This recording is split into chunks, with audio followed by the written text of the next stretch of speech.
Welcome friends to another r/I don't work here lady video. Our first story of the day is by this chick 1.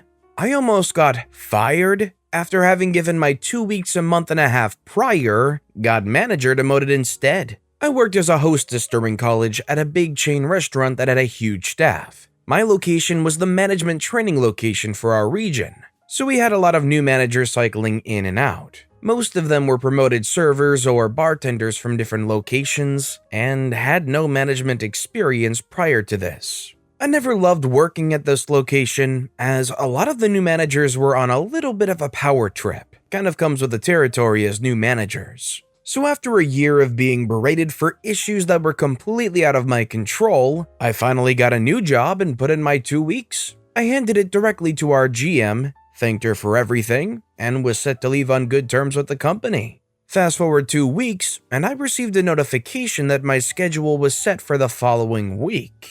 I called the restaurant and reminded the on-duty manager that I was no longer an employee, and they would need to put someone else on to fill my spot.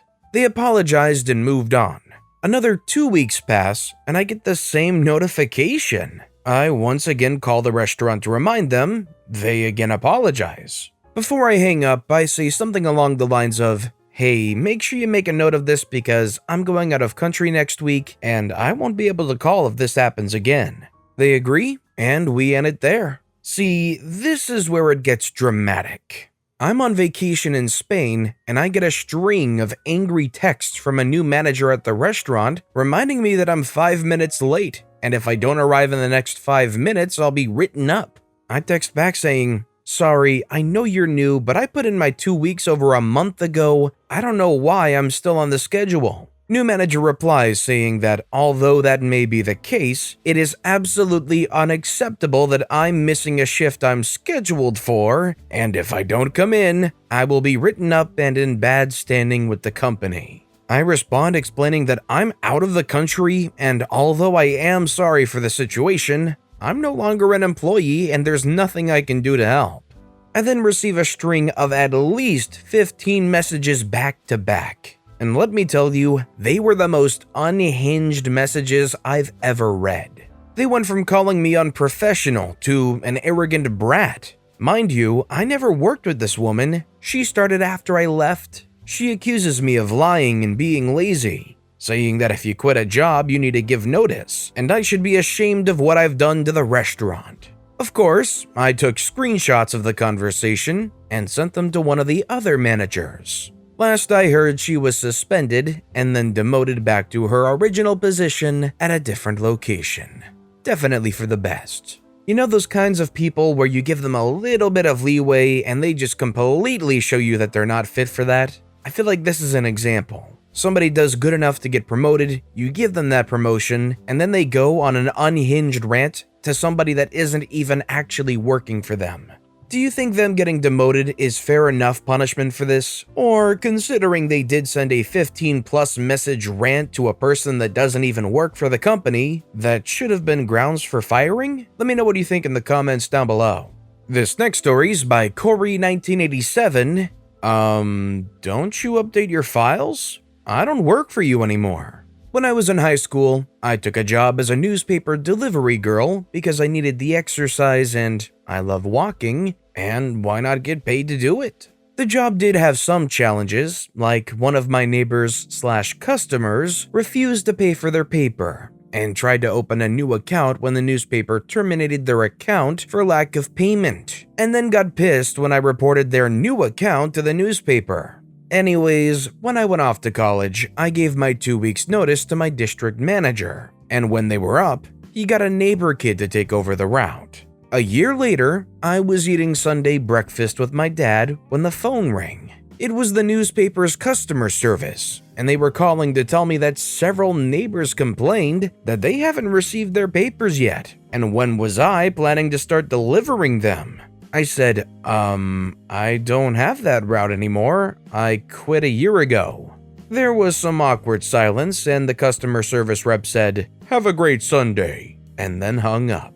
I'm just wondering what files, what records they must have leafed through that never got updated, but also was updated enough where they could check it within a phone call's time to confirm that the person doesn't work there. Like, where does it start and where does it end? Our next story is by PF Ghost. Lady demanded I check something for her while I was with kids. This happened a few years ago when I was a babysitter. I was working at a grocery chain in my state and going to school. In the little free time I had, I slept at a friend's house to be there with her kids while she went to work. The kids were old enough to take care of themselves, but not old enough to know what to do in an emergency. Well, one day after work, I went over and there was no food. My friend left and said that she didn't get paid till the next day and they could have peanut butter and jelly for dinner.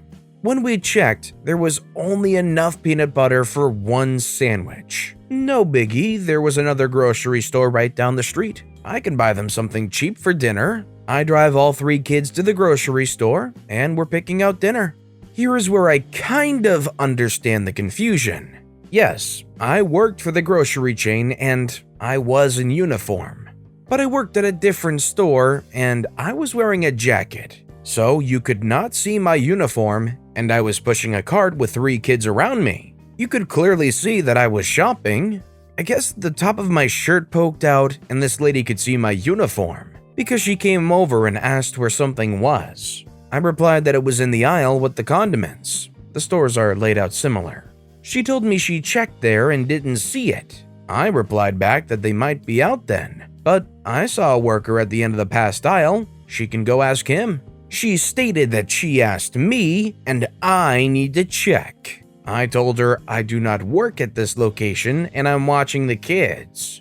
She went on a rant about how irresponsible it was for me to not only have kids at my age, let alone bring them to work with me. I was so tired, we just walked away. The kids were staying close because they were pretty freaked out by the woman.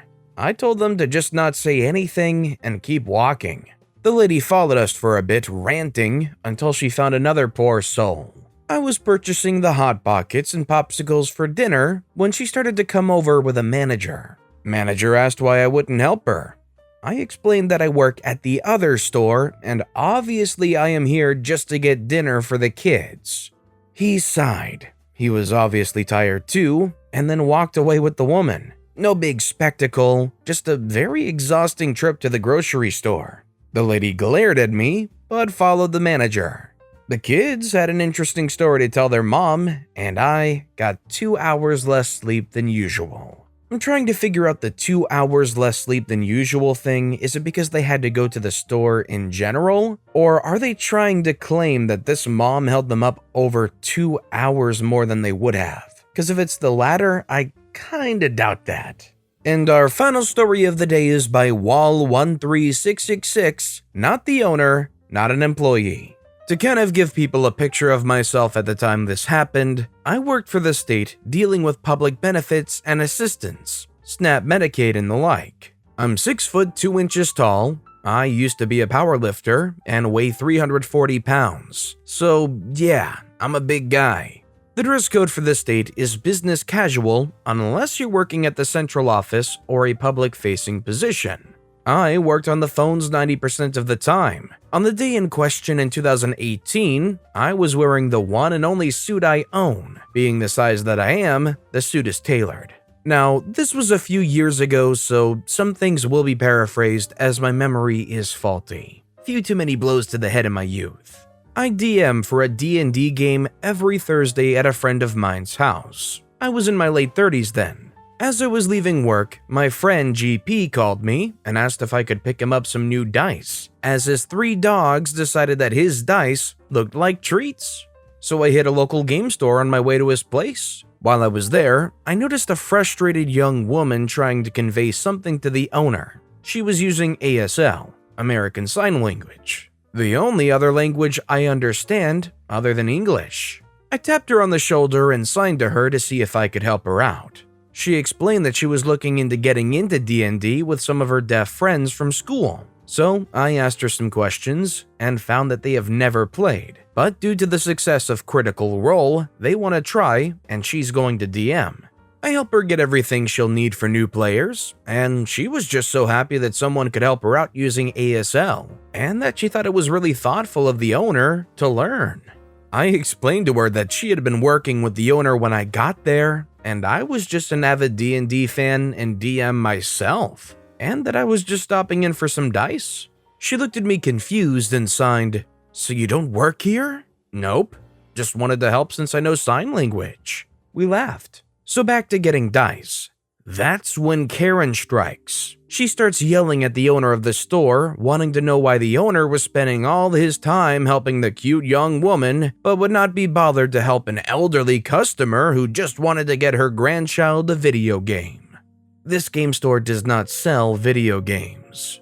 Now let's paint a picture. Karen here is about 5 feet tall, standard Karen haircut, and maybe 240 in weight and in her early 40s. If she has a grandchild that can play video games, some poor choices may have been made in her past. The actual owner of the store said, "I help people that come to the counter, and if they need help with something out on the store floor, I help them as best that I can." Then Karen points at me and says, "No, I'm talking about the owner." The actual owner of the store and I look at each other and at the same time say, "Lady, I do not work here. And he is the owner, and this place does not sell video games." We smile at each other. This is where Karen explodes on why does a game store not sell video games and what she's going to do now. She waddles over to me and starts poking me in the chest, ranting something along the lines of, "I should be nicer to older customers, and they're the ones keeping my store open." At this point, I pull out my state employee badge and point at it and say real slow, "Lady, I don't work here. And you can go next door to insert name of big box store, rhymes with Dred Myers." I then explained that by state and federal law, by poking me in the chest, she was guilty of assault. At this point, she sputtered, then slapped me. When I start to talk again, she slapped me again. At this point, I got ticked off, stood to my full height, and yelled at the top of my lungs that if she touched me one more time, that I would defend myself, and she would not like the results. At this point, the owner's called the police and has the phone on speaker. We all hear when dispatch states that the officer is 2 minutes out. She screams and then tries to slap me again. I catch her by the wrist, spin her around, and pin her hand to her back. I grab her other hand and holding both her hands behind her back and at arm's length so that she couldn't kick me in the shins. This is when police show up. Now, when you have a guy standing a foot plus taller holding a screaming woman at bay, cops are going to automatically think that you are in the wrong. Officer 1 lady, Officer 2 guy. Officer 1 comes in first and sees this and says, "Sir, please let go of the woman." I said I will as long as she won't hit me again.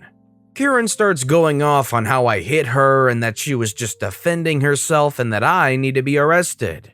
Officer 2, hearing this, pulls his taser and says, "Man, you need to let her go now." I let her go and raise my hands to my head. Karen spins round, kicks me, and then slaps me again. The owner of the shop says that's the 3rd and 4th time she's assaulted that customer. Officer 1 then places Karen in cuffs and escorts her out to the car. Officer 2 is a short guy, about 5'8" or so. Still pointing the taser at me and wants to cuff me, I explained that that was not going to happen, as my wrists are too big for his cuffs, and that he would need zip cuffs, and that he needed to call a sergeant if he was actually going to try and arrest me. Officer 2 steps back and says, "Are you resisting arrest?" I said no, but I will be exercising my rights to a lawful investigation prior to arrest. You know, proven innocent until guilty. And that jazz, as I was the one defending myself from being assaulted by that screaming lady your partner just took outside. Now, if you want me cuffed while you determine what's going on so you feel safe, I fully agree too. I'm just explaining that my wrists won't fit your metal cuffs.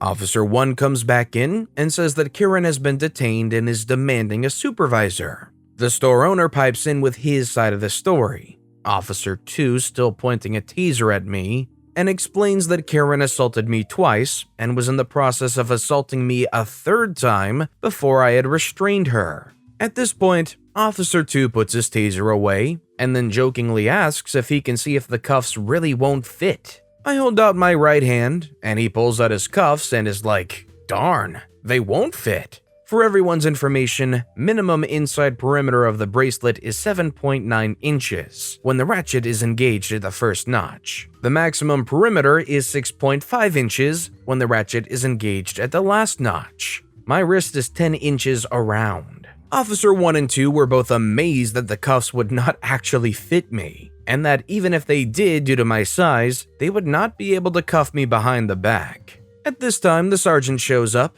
He walks in, sees me, and says, "Hey Rusty, long time no see."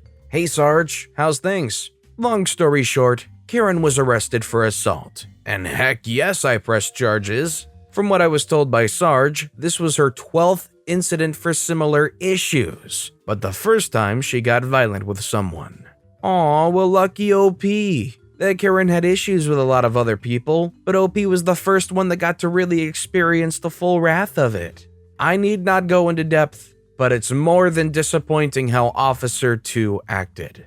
But with that being said, that's all the time we have for today. So if you have a favorite story of the day, let me know which story and why in the comments down below. But besides that, if you enjoyed the video, please consider giving it a like, and if you haven't, subscribe and turn notifications on so you'll never miss an upcoming video. No matter what you do, whether it's just viewing the video, liking, subscribing, turning notifications on, I appreciate the heck out of it. Every little thing that you do helps the channel grow that much more, and I can't thank you enough for it. So, until next time, I hope you all have a wonderful day, and I'll be right here next time on the Storytime channel.